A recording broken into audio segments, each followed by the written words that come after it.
ये कहानी बहुत पहले की है। किसी नगर में एक व्यक्ति रहा करता था जिसका इस संसार से मन भर चुका था, जो इस संसार की मोह माया को त्याग देना चाहता था। उसने एक दिन यह फैसला किया कि वह इस संसार की हर एक मोह माया को त्याग देगा। उसने अपना मन बना लिया था। उस व्यक्ति ने सन्यासियों का जीवन देखा था और उसने अब यह तय कर लिया था कि वह अब एक सन्यासी बनेगा। वह तुरंत अपने घर से निकलकर पास में रह रहे एक बौद्ध भिक्षुक के पास जाता है और उनसे कहता है कि मुझे एक सन्यासी जीवन जीना है। मैं इस संसार की मोह माया को त्याग देना चाहता हूँ। इस पर वह बौद्ध भिक्षु उस सन्यासी से कहते हैं कि क्या तुम सच में सन्यासी का जीवन जीना चाहते हो? इस पर वह व्यक्ति उस बौद्ध भिक्षु के सवालों का जवाब देता है और कहता है, जी बिल्कुल। वह व्यक्ति कहता है, मैंने तय कर लिया है कि अब मुझे इस संसार की मोह माया को त्यागना है। उस वृद्ध की बात सुनकर बौद्ध भिक्षु कहते हैं, तो ठीक है, लेकिन तुम्हें मेरी एक बात माननी होगी। इस पर वह व्यक्ति कहता है कि मैं आपकी सारी बात मानने को तैयार हूँ। इस पर वह बौद्ध भिक्षु उस व्यक्ति से कहते हैं कि आज के बाद तुम मुझसे कभी नहीं मिलोगे। जब मुझे जरूरत होगी तुम्हें खुद ही बुला लूंगा। हमारे आश्रम में 1000 सन्यासी रहते हैं। तुम्हें उन्हीं की तरह रहना है और उन्हीं की तरह खाना है, उन्हीं की तरह वस्त्र पहनना होगा और ठीक वैसा ही जीवन जीना होगा जैसे कि वे सब जी रहे हैं। इस पर वह व्यक्ति कहता है कि ठीक है गुरुवर, मैं तैयार हूँ। इतना कहकर वह व्यक्ति उस बौद्ध भिक्षु को प्रणाम करता है और वहां से आश्रम की ओर चला जाता है। आश्रम में जाने के बाद उसे एक कमरा मिलता है। वहां जाकर चुपचाप बैठ जाता है। आश्रम में रहने वाले सभी लोग उसे चावल कूटने का काम दे देते हैं। वह व्यक्ति उन 1000 सन्यासियों के लिए हर रोज चावल कूटने का काम करने लगा। इसी तरह उसका जीवन व्यतीत होने लगा। उसे लगता था कि जब गुरुजी को उसकी जरूरत होगी तब वह उसे बुला लेंगे। इसी इंतजार में वह व्यक्ति वहां रहने लग जाता है। वह सुबह से लेकर शाम तक केवल चावल कूटने का ही काम करता था। उसे यह काम करते करते धीरे धीरे 12 साल बीत गए। अभी तक वह बौद्ध भिक्षुओं ने उस चावल कूटने वाले व्यक्ति को कभी नहीं बुलाया, लेकिन यह काम करते करते अब उस चावल कूटने वाले व्यक्ति के मन में कोई भी विचार नहीं रह गए थे। न ही कोई अड़चन और न ही कोई समस्या उसके मन में पनप रही थी। 12 सालों के बाद वह बौद्ध भिक्षु कब बूढ़े हो चुके थे। उन्हें लग चुका था कि अब उनका अंतिम समय आ चुका है और उन्हें अपना एक उत्तराधिकारी चुनना होगा। इसीलिए उन्होंने पूरे आश्रम में घोषणा करवा दी कि जो कोई भी मेरा उत्तराधिकारी बनना चाहता है वह देर रात में मेरे कमरे के बाहर 4 पंक्तियां लिखकर जाएगा और उसे उन पंक्तियों में बताना होगा कि जीवन जीने का सही तरीका क्या है, इस जीवन को किस तरीके से जीना सही है, इस जीवन का सत्य लिखना होगा। लेकिन एक बात याद रखना, उसे खुद के अनुभव के द्वारा लिखना होगा। किताब में कही हुई बातों को नहीं लिखना होगा या कहीं से नकल मारकर नहीं लिखना है। जो भी यह बताने में सफल हो जाएगा वही मेरा उत्तराधिकारी होगा। आश्रम में जितने भी लोग रह रहे थे वह सब उस बौद्ध भिक्षु को बहुत मानते थे।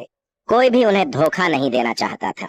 सभी भिक्षुओं के मन में यह चाहत थी कि वह उनका उत्तराधिकारी बने, लेकिन कोई भी यह काम करना नहीं चाहता था। उन 1000 बौद्ध भिक्षुओं में से एक विद्वान भिक्षुक ने बहुत ही हिम्मत जुटाकर अंधेरी रात में दीवार के बाहर लिख दिया कि मन एक दर्पण की तरह है, उसमें धूल जम जाती है।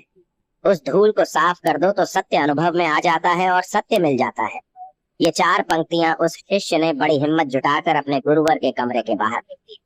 अगली सुबह जब बौद्ध भिक्षु उठे और कमरे के बाहर लिखी 4 पट्टियों को पढ़ा और कहा कि किस मूर्ख ने लिखी है, मेरी दीवार को किसने खराब कर दिया है, उसे पकड़कर अभी मेरे पास लाओ। जब आश्रम में सभी लोगों ने पता किया तो पता लगा कि वह विद्वान शिष्य उन पंक्तियों को लिखने के बाद रात्रि में ही उस आश्रम को छोड़ दिया था, क्योंकि यह विचार उसके अपने नहीं थे और विद्वान शिष्य ने जाते जाते अपने कुछ मित्रों से कह दिया था, सुबह अगर गुरुवर को मेरी कुछ 4 पंक्तियां पसंद आई तो वह लोग मुझे बता देंगे, और अगर इन 4 पंक्तियों को पढ़ने के बाद गुरुवर गुस्सा हो जाए तो तुम सब मेरा पता उन्हें कभी भी मत बताना।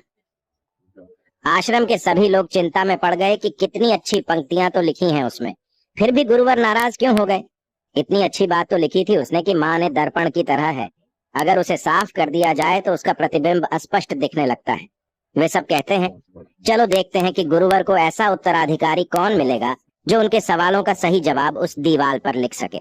वह कौन होगा जिसके पास इससे भी विचार होंगे। कुछ लोग यह सब बातें उस चावल कूटने वाले व्यक्ति के कमरे के बाहर कर रहे थे। वह चावल कूटने वाला व्यक्ति पूरी बातें सुन लेता है और जोर जोर से हंसने लग जाता है। लोग उससे पूछते हैं, इसमें हंसने वाली बात क्या है? तुम्हें इसमें क्या गलत लगता है?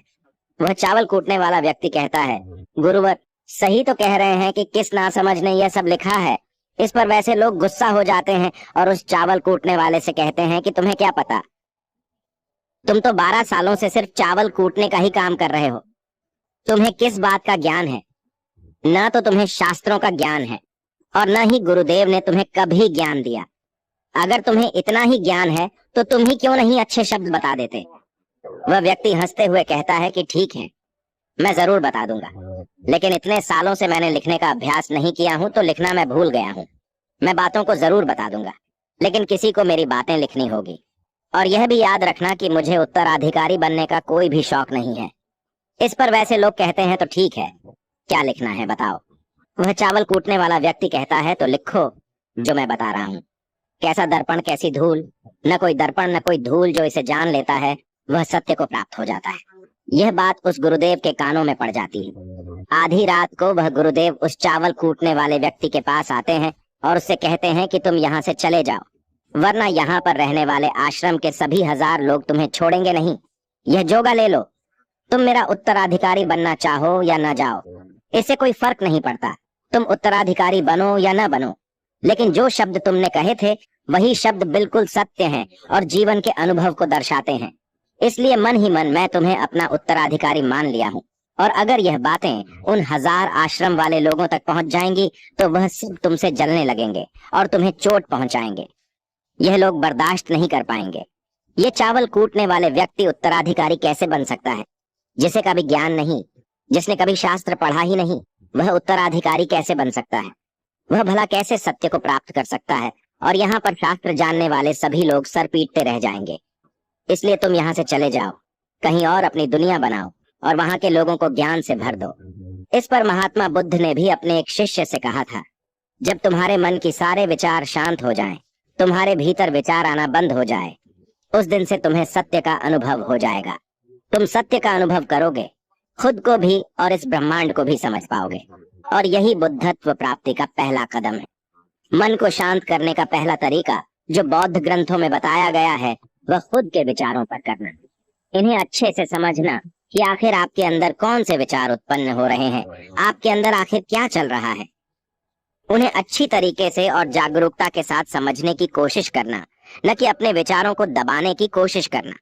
अगर आप अपने मन के विचारों को दबाने की कोशिश करते हैं तो यह गलत होगा, जिसकी वजह से मन और तेजी से भटकने लगेगा और बार बार भटकेगा। लेकिन जब भी आपको लगने लगे कि आपका मन बहुत तेजी से भटक रहा है तो तुरंत आप उस पर ध्यान देना शुरू कर दें। उसको जागरूकता के साथ देखें और अपने विचारों पर ध्यान दें। निरंतर प्रयासों के बाद आप पाएंगे कि आपके अंदर विचारों को जागरूक होकर देखने की एक आदत सी लग गई है। लेकिन उसी के साथ आप यह भी देख पाएंगे कि आपके मन में बुरे विचार अत्यधिक उत्पन्न हो रहे हैं। आपके मन में जो भी विचार उत्पन्न हो रहे हैं वह सकारात्मक भी हो सकते हैं और नकारात्मक भी। उनसे आपको कोई भी छेड़खानी नहीं करनी है, बस आपको अपने प्रयास पर काम करते रहना है। लेकिन यह अभ्यास आप लगातार करते रहे हैं तो एक समय आने के बाद आप अपने विचारों को नियंत्रित करने में सफल हो जाएंगे और उसे रोक भी सकते हैं। तब जाकर आपको असली शांति और सुकून की प्राप्ति हो जाएगी। तब आपको किसी भी प्रकार की चिंता नहीं सताएगी, क्योंकि आप खुद पर विजय प्राप्त कर लिए हैं। आप अपने विचारों को नियंत्रित कर सकते हैं। दोस्तों, इस वीडियो में बने रहने के लिए सच्चे दिल से आपका बहुत बहुत आभार।